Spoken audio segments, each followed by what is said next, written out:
Bonjour, chers adhérents de l'Université du temps libre de Tarbes et de Bigorre. Vous allez donc avoir la vidéo numéro 5 du cours de philosophie grecque et nous en sommes toujours à Gorgias et je pense que nous terminerons aujourd'hui avec le sophiste Gorgias. Je vous rappelle d'abord très rapidement là où nous étions arrêtés la fois précédente. Donc, nous avions commencé à voir la défense de Palamède, un discours donc composé par Gorgias pour défendre ce héros mythique dont je vais vous reparler. C'est, je vous le reprécise, de même que l'éloge d'Hélène, un discours qui nous est parvenu en entier et donc nous avons une pièce convenable pour juger de toutes les qualités de Gorgias. Et précisément avec l'éloge d'Hélène, je vous rappelle que nous avions étudié un ou deux paragraphes du point de vue stylistique. Je vous avais présenté le texte grec phonétisé afin de pouvoir étudier ces questions de rythme, de sonorité, et donc ces questions stylistiques et vous montrer un exemple de la technique oratoire de Gorgias. Donc, nous l'avons vu dans le détail avec un petit passage d'Hélène. Ici, avec Palamède, je ne vous donne pas de texte parce que nous entrerions dans le détail, mais je pense qu'il suffira que je vous lise quelques passages en les commentant, bien sûr, pour que vous ayez une bonne idée de la façon d'argumenter de Gorgias. Donc, je rappelle très rapidement qui était ce Palamède. C'est un héros qui nous est certainement moins connu que d'autres, mais pour les Grecs du 5e siècle, il était très connu. À preuve, chacun des trois grands tragiques du 5e siècle, donc des contemporains de Gorgias, avait composé au moins une tragédie sur lui. Je rappelle que les tragédies se jouaient dans le théâtre de Dionysos à Athènes et que environ 15 000 personnes pouvaient y assister. Donc, notre Gorgias, qui est un contemporain d'Échille, de Sophocle et d'Euripide, a certainement entendu parler, sinon même peut-être vu, une tragédie représentant dont le héros était Palamède. Donc, c'est un personnage bien connu des Grecs. Autrement dit, Gorgias va s'appuyer sur une légende qui dit quelque chose à ses auditeurs. Donc, ce Palamède, je le rappelle très rapidement, est un héros de la guerre de Troie, dans le camp des Grecs. Avant la guerre de Troie, il a été l'auteur de nombreux bienfaits pour l'humanité qui seront d'ailleurs rappelés dans un des passages que je vous lirai. Donc, c'est quelqu'un qui, avant la guerre de Troie, juste au moment du départ d'Aulis, de la terre grecque pour Troie, et pendant la guerre de Troie, a été l'auteur de très nombreux bienfaits. Donc ça, c'est capital. Un, c'est un grand bienfaiteur des Grecs et même de l'humanité, puisque, entre autres, on lui attribue l'invention des lettres. Bon, peu importe si ça ne correspond pas à la réalité, mais c'est ce qui était dit dans la légende. Donc, c'est un grand bienfaiteur, mais qui a été accusé injustement, qui a été condamné à mort injustement et exécuté cruellement et injustement. Donc ça, c'est capital. Autrement dit, notre Gorgias, on peut dire que c'est le symbole du juste, vous voyez, accusé et condamné et exécuté injustement. Donc on pourrait dire que a priori la défense était facile, oui, mais Gorgias prend en main une légende qui le montre condamné. Je rappelle aussi très rapidement que s'il a été ainsi accusé et condamné, c'est parce qu'il s'était attiré la haine d'Ulysse, sans revenir dans les détails, lorsque Ulysse avait dû partir pour Troie afin de tenir son serment de venir au secours de Ménélas. Il ne voulait pas y aller. Et donc, Palamède y était allé en compagnie de Ménélas, il était allé à Ithaque, Ulysse avait simulé la folie, Palamède avait découvert la simulation, et notre Ulysse avait bien été obligé d'aller à Troie.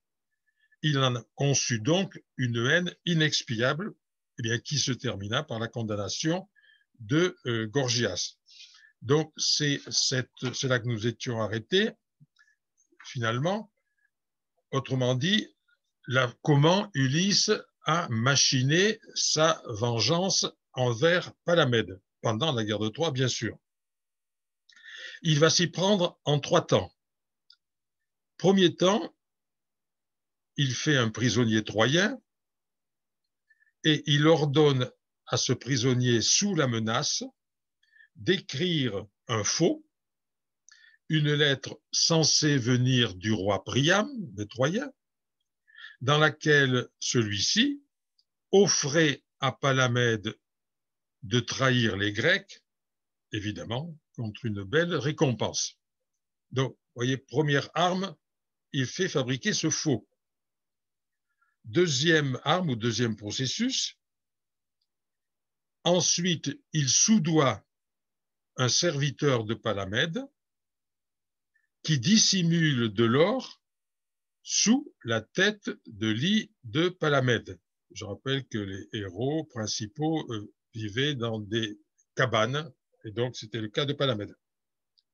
Troisième temps de la vengeance, Ulysse laisse traîner le fameux faux dans le camp des Grecs. Évidemment, ça va être trouvé par quelqu'un qui va revenir triomphant avec. Et il fait procéder à une fouille de la baraque de Palamède, en présence évidemment de notre roi grec, et on trouve ce qu'il fallait trouver. Donc voilà la machination d'Ulysse. Notre Palamède donc va être assigné devant le tribunal de toute l'armée grecque réunie, avec des preuves aussi flagrantes, la lettre de Priam, l'or promis par Priam qui était déjà sous son lit. Évidemment, notre Palamède sera condamné et exécuté à mort. Je disais tout à l'heure cruellement, il sera lapidé. Je sors un petit peu, pour finir avec la légende, le père de Palamède, qui s'appelait Nauplios, évidemment conscient de l'innocence de son fils, viendra un peu plus tard se plaindre à Troie auprès des chefs grecs responsables de sa mort, et en particulier d'Ulysse. Il viendra en vain, on ne voudra pas l'écouter. Donc, Nauplios décidera de se venger tout seul contre cette injustice. Il ira faire le tour des cours grecques. Je rappelle que les rois grecs sont à Troie. Dans les cours grecs, il reste leurs épouses. Et donc, il ira dans tous les palais et il s'arrangera pour pousser les épouses des rois grecs à l'adultère, escomptant bien les conséquences que vous devinez. Ça, c'était une petite parenthèse pour en finir avec la légende de Palamède. Mais voyons maintenant donc l'argumentation que Gorgias donc utilise dans cette fameuse défense de Palamède. Il y a 3 axes principaux de son argumentation. Vous allez voir, vous n'avez pas besoin du texte. Avec ce que je vous lirai, cela pourra suffire. Donc, premier axe, l'invraisemblance de l'accusation. Deuxième axe, la distinction philosophique, je dirais et normale, entre le savoir et l'opinion. Troisième axe, la qualité morale de l'accusé. Donc, voilà nos 3 principaux axes que je vais passer en revue en détail. Donc, premier axe, l'invraisemblance de l'accusation, pour laquelle Gorgias donc accumule de nombreux arguments que je résume le plus rapidement possible. Donc, c'est Palamède qui parle. Il dit « Je suis incapable, j'étais incapable de commettre cette trahison ». Cela ne prouve rien, vous me direz, pour le moment, mais il donne des détails. Mais ce qui importe finalement, c'est la suite. J'étais incapable, si vous voulez, en gros, vu mes qualités morales, etc., etc. Maintenant, il dit, supposons que vous m'ayez jugé capable de trahir. Eh bien, moi, j'étais incapable de donner aux Troyens des garanties pour trahir les Grecs. Là aussi, il va énumérer ces garanties qu'il était incapable de donner. Autre argument, qui est capital, pour trahir, il faut être motivé, il faut avoir des motivations. Quelles sont ces motivations? Elles sont très simples, évidemment. Le désir de pouvoir.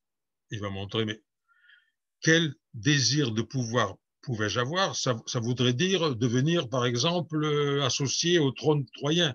Imaginez-vous que les Troyens vont accepter un Grec sur leur trône. La motivation de la richesse. Mais la richesse, moi, je me contente de ce que j'ai. Je n'ai pas envie d'en avoir énormément. La recherche d'honneur. C'est vain, j'en suis bien conscient. Ça ne m'intéresse pas. La sécurité. Oui, mais je suis à la guerre, donc j'accepte de mettre ma vie en jeu.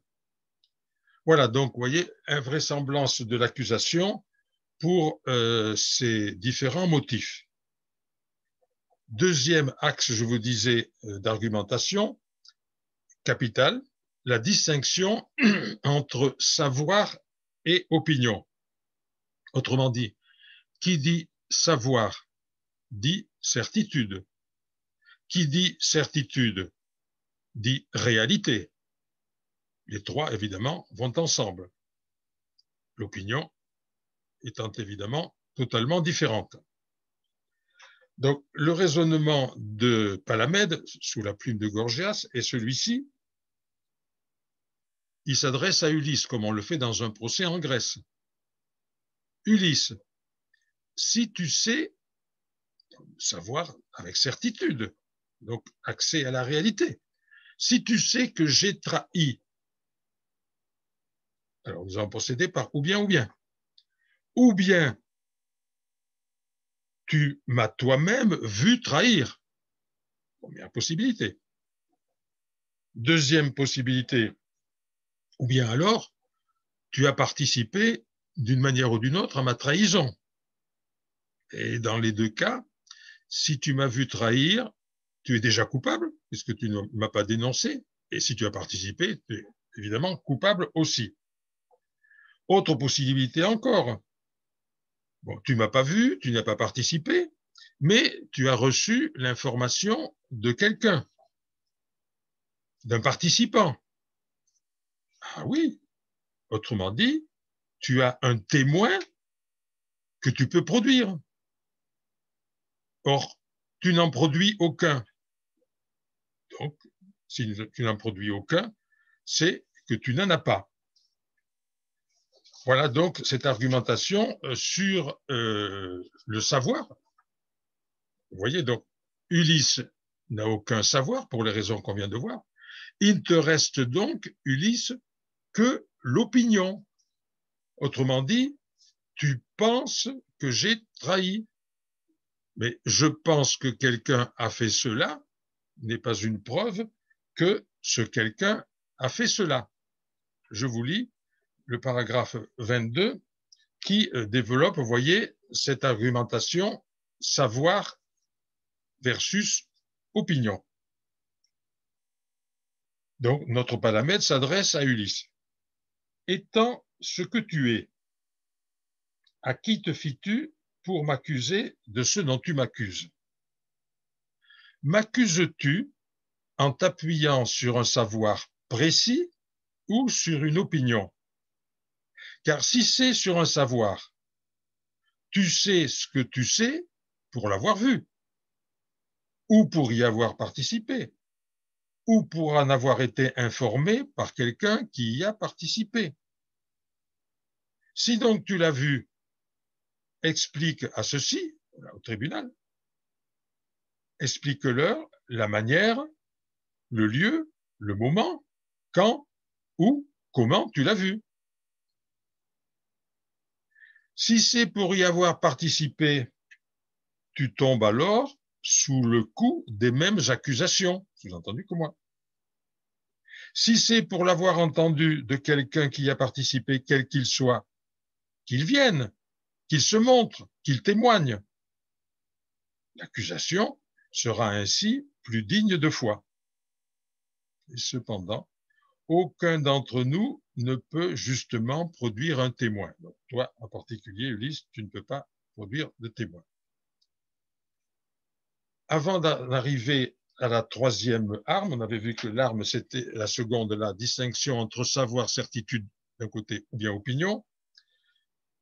Il ne peut s'empêcher, je dirais très habilement et je dirais de façon très modérée, de lancer un petit coup de griffe quand même à Ulysse. Alors c'est quand même intéressant, vous allez voir, parce que c'est un discours donc assez long de défense.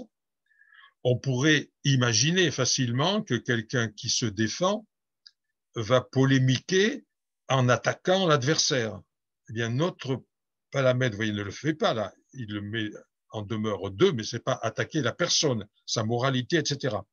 Il y a donc juste 2-3 lignes où il y a un petit coup de griffe à Ulysse qui est quand même son effet et qui est évidemment justifié. Donc, je vous le lis. Mais il ne faut pas faire confiance. Non, pardon, là, je suis encore avec l'opinion, mais je le relis quand même, ça s'ajoute. Donc, il ne faut pas faire confiance à ceux qui ont des opinions, uniquement à ceux qui possèdent un savoir. Pas plus qu'il ne faut estimer que l'opinion est plus fiable que la vérité, mais à la vérité, elle est plus fiable que l'opinion. Donc, pardon, j'en reviens à le petit coup de griffe sur Ulysse que j'allais sauter.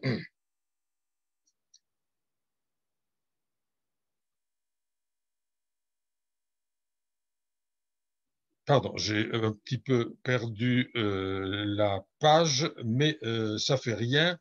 Je résume, je ne retrouve pas exactement le paragraphe, mais il lui disait, voilà, c'est celui-ci, pardon, je l'ai retrouvé. Bien que j'en sois capable, je ne veux pas, en retour, porter contre toi des accusations nombreuses et graves pour les actes tant anciens que récents que tu as commis. Je veux en effet, non pour les maux que je pourrais te causer, mais pour les biens que j'en escompte être blanchis de l'accusation. Vous voyez l'allusion rapide? J'ai de quoi, si je voulais, m'en prendre à ta moralité, j'ai de quoi apporter des arguments. Non. Sous-entendu quand même important, Ulysse, moi je suis blanc, toi tu ne l'es pas. Mais ma préoccupation, c'est de me défendre, c'est pas de t'accuser. Voilà le petit coup de griffe en passant. Je reviens donc maintenant à l'argumentation. Vous voyez, c'était une sorte d'extra. Le troisième point, la qualité morale de l'accusé et en rappelant évidemment ses bienfaits. C'est ce que nous avons au paragraphe 29 et 30 que je vais vous lire. En premier lieu, donc, aussi en second, et ce qu'il y a de plus important, toujours du début jusqu'à la fin, ma vie passée est irréprochable, pure de toute accusation. Personne ne pourrait soutenir avec véracité, devant vous et à mon sujet, une accusation de malveillance. Et mon accusateur lui-même n'a fourni aucune démonstration des accusations qu'il a avancées. Ainsi, son discours n'a pas plus de puissance qu'une injure sans preuve. Je pourrais dire, et en le disant, je ne mentirai pas, je ne serai pas réfuté, que non seulement je suis irréprochable, mais je suis en plus un grand bienfaiteur pour vous les Grecs et pour tous les êtres humains. Donc il va rappeler ses bienfaits. Et non seulement ceux d'aujourd'hui, mais aussi ceux de demain. Qui, en effet, aurait ouvert les possibles à la vie humaine qui en était privée et l'aurait ordonné à partir de son désordre initial en inventant les ordres de bataille, excellent expédient pour le succès militaire. J'en avais parlé la dernière fois, il a inventé des stratégies. En inventant les lois écrites, gardiennes de la justice, en inventant les lettres, instruments de la mémoire, en inventant les mesures et les poids, moyens ingénieux dans les relations d'affaires, en inventant le nombre, surveillant des richesses, en inventant les signaux de feu, messagers les meilleurs et les plus rapides, en inventant les jetons de tric-trac, passe-temps, exempts de peine pour ses inventions qu'il avait inventées donc pendant la guerre de Troie pour distraire les soldats pendant les périodes d'inaction. Donc, je conclus sur cette argumentation. Donc, en laissant de côté les qualités stylistiques que vous pouvez deviner à l'aide de ce que nous avions vu de l'éloge d'Hélène, qui sont donc inhérentes évidemment aux ressources spécifiques de Gorgias, on peut dire que cette plaidoirie est un modèle pour tout avocat grâce aux techniques auxquelles il fait appel. Vous avez vu l'argumentation de l'invraisemblance, c'est toujours valable dans un procès. L'argumentation de la différence entre la certitude liée à la réalité et l'opinion. L'argumentation, peut-être moins fréquente dans des procès que nous connaissons, quant à la moralité de l'accusé. Je peux donc maintenant conclure sur Gorgias, et le hasard a voulu que j'achète un certain mardi 11 février 2020 le journal La Croix, dans lequel, les dieux sont avec moi de m'avoir fourni ce document, je lis un très bel article intitulé « Pour les avocats, la défense prime sur la vérité ». Oui, nous sommes en plein avec Gorgias. Je vous lis l'article. Comment défendre un accusé qui vous ment? Face à cette question, de nombreux avocats répondent qu'un accusé a le droit de ne pas dire la vérité. Selon eux, leur mission n'est pas de rechercher ce qui est vrai ou pas, mais de bâtir une défense la plus crédible possible en fonction des éléments du dossier. Ils partent dans cet article du fameux procès dont nous avons entendu parler ces derniers temps, de Nordal-Lelandais. Le message aura duré 6 mois. Nous sommes en février. Le temps que la police scientifique fasse tout basculer, c'était le 14 février 2018. Le jour des aveux de Nordal-Lelandais, principal suspect dans la disparition de la petite Maëlys, un soir de mariage d'août 2017 dans l'Isère. Mis en détention à septembre, l'homme aura nié pendant près d'une demi-année, jusqu'à ce que son avocat, maître Alain Jakubowicz, vienne lui annoncer qu'une tache de sang de la fillette avait été retrouvée dans sa voiture. Résultat, dès le lendemain, Nordal-Lelandais avouait le meurtre de Maëlys. Donc voilà, c'était pour introduire son article. Des aveux douloureusement tardifs pour ses parents, qui disent ceci: nous avons perdu 6 mois d'une attente insupportable, a expliqué donc l'avocat des parents, maître Fabien Rajon, en mars 18. Avant d'attaquer bille en tête son confrère de la défense, maître Jakubowicz, coupable à ses yeux d'avoir accompagné les mensonges de son client durant cette longue période. Et voici donc ce que dit maître Rajon. Tous les acteurs de ce dossier auraient dû concourir à la manifestation de la vérité. Mise en cause donc à laquelle répond maître Jakubowicz, l'avocat de Nordal-Lelandais. Un accusé a le droit de mentir et le rôle de son avocat n'est pas de le pousser à faire des aveux. Sa mission est de le conseiller au mieux en fonction des éléments du dossier. Fermez les guillemets. Un avocat a-t-il un devoir de vérité? Et comment peut-il défendre une personne dont il est convaincu qu'elle lui ment? Voilà bien des questions qu'on se pose quasiment depuis la nuit des temps. Selon Maître François Saint-Pierre, pénaliste parisien, qui lui, vous allez voir, remonte aux Romains, mais il aurait pu remonter aux Grecs, il lit ceci: quand on lit les avocats romains, on découvre qu'ils soutenaient déjà l'idée qu'un avocat était dispensé de toute obligation de vérité. Et fermez les guillemets, et ce même maître reconnaît que le soupçon de mensonge a toujours plané sur la profession de la robe. Je cite, « cette profession où plus l'on ment, plus l'on a de succès », comme le disait déjà saint Augustin au IVe siècle de notre ère. Aujourd'hui, un premier constat s'impose. Il n'y a rien, donc je cite une spécialiste, Edwige Rude-Antoine, directrice de recherche au CNRS, etc. Donc, elle écrit ceci: il n'y a rien dans la déontologie des avocats qui leur impose un devoir de vérité. Ils doivent exercer avec honneur, probité, loyauté, mais la vérité n'apparaît dans aucun texte. Voilà ce que dit cette spécialiste donc du droit, qui a fait un ouvrage, L'éthique de l'avocat pénaliste. Le respect du secret professionnel permet aussi à un défenseur de ne rien dire des confidences d'un client, même si elles font obstacle à la découverte de la vérité. Maître Jakubowicz cite ceci: aux États-Unis, un avocat peut être condamné si on établit qu'il savait que son client mentait. Mais cela n'est pas le cas en France. Fin de citation. Parmi les pénalistes, beaucoup confient que leurs clients leur font rarement des confidences sur leur culpabilité.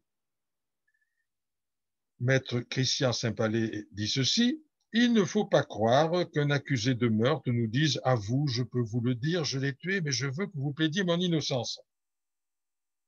Le plus important, selon cet avocat, c'est avant tout de défendre son client, tout en restant crédible. Nouvelle citation: quand je vois un prévenu pour la première fois, je ne lui demande pas si ce qu'il me dit est vrai ou pas. Je l'écoute, je confronte ses propos avec les éléments du dossier et je vois si cela tient la route ou pas. Et s'il va être possible de bâtir une ligne de défense cohérente et crédible. J'insiste sur cette phrase parce qu'on est tout à fait avec Gorgias. Va-t-il être possible, donc je vais tâcher de bâtir une ligne de défense cohérente et crédible. La vérité, on s'en moque. Il faut que ce soit cohérent et crédible. Je n'ai pas une exigence de vérité, mais de sincérité. On pourrait gloser longuement sur cela. Je n'ai pas une exigence de vérité. Bon, d'accord avec vous, maître, mais où est votre sincérité? On peut se le demander. Laissons cela. Et que faire donc face à un accusé qui, par exemple, soutient ne pas avoir été sur les lieux d'un crime alors que son ADN y a été retrouvé? L'avocat dit ceci: il faut alors lui dire qu'au vu des éléments du dossier, on risque de ne pas être en mesure de convaincre le tribunal de son innocence. Vous retrouvez le fameux argument de la crédibilité de la vraisemblance. Et qu'il vaut mieux qu'il évolue dans ses déclarations. Mais ma démarche, poursuit l'avocat, alors, n'est pas motivée par la recherche de ce que j'estimerais être la vérité, elle est de défendre le plus efficacement possible les intérêts de la personne que j'assiste. Autre question, je passe, c'était l'exemple de Cahuzac, le ministre, et là, son premier avocat, donc l'avait défendu, je dirais en toute vérité et sincérité, il était persuadé que Cahuzac était innocent. Cahuzac le clamait et on n'avait pas trouvé de preuves. À partir du moment où on a trouvé les preuves de la culpabilité de Cahuzac, cet avocat a dit « Je ne peux pas, moi, après avoir défendu l'innocence de Cahuzac, dont j'étais convaincu, maintenant qu'il est manifeste qu'il est coupable, moralement, j'estime n'avoir pas le droit, le pouvoir de le défendre. » Et la dernière anecdote est intéressante aussi. Donc, Maître Saint-Pierre aime à rappeler l'histoire de Maurice Garçon, c'est un nom qui vous dira certainement quelque chose, donc avocat célèbre dans la première moitié du XXe siècle. Donc, il aime à rappeler cette histoire de Maurice Garçon qui, après la guerre, défendit René Hardy, ce résistant accusé d'avoir dénoncé Jean Moulin en juin 1943. Je cite l'avocat. Il fut, donc Hardy, pour cela acquitté, mais après le procès, on a appris que Hardy avait été arrêté puis relâché par la Gestapo quelques jours avant l'arrestation de Moulin. Et cela, il avait veillé à le cacher durant son procès. Ensuite, tout le monde s'est retourné vers Maître Maurice Garçon. Cet avocat était un immense moraliste. Il disait que mentir à un juge était aussi grave que produire un faux en écriture. Eh bien, au final, Maurice Garçon affirma que son client avait eu raison de ne pas dire toute la vérité au procès, que dans le cas contraire, il n'aurait pas été acquitté, ce qui était une manière de reconnaître une sorte de droit moral au mensonge. Donc, vous voyez que Maître Maurice Garçon, tout en étant qualifié, je ne sais pas pourquoi, par celui-ci d'un très grand moraliste, eh bien, il trouve que son client a eu raison de mentir. Donc, j'en reviens à notre Gorgias. Vous voyez que dans la justice actuelle de tous les temps, en remontant jusqu'aux Romains, en remontant jusqu'aux Grecs, je retiens, moi, deux phrases. Un accusé, je parle évidemment des avocats, un accusé a le droit de mentir. Et l'autre phrase qui m'a beaucoup frappé également, le rôle de l'avocat est de bâtir une ligne de défense cohérente et crédible. Elle me frappe parce que là, nous sommes tout à fait dans la ligne de Gorgias, bâtir quelque chose de cohérent et de crédible de façon à convaincre l'auditoire. C'est là le seul but. Donc, je conclurai par ces quelques mots. Les procès d'hier et d'aujourd'hui, et peut-être de toujours, montrent que Gorgias a touché juste en s'attachant à montrer, lui, à la fois par l'étude théorique de la rhétorique et par l'exemple, puisqu'il a connu toujours un grand succès, la puissance souveraine de la parole. Je vous remercie de votre attention. Donc, à la prochaine vidéo, la numéro 6, nous aborderons un autre sophiste, non moins célèbre, Hippias. Je vous remercie encore une fois de votre attention.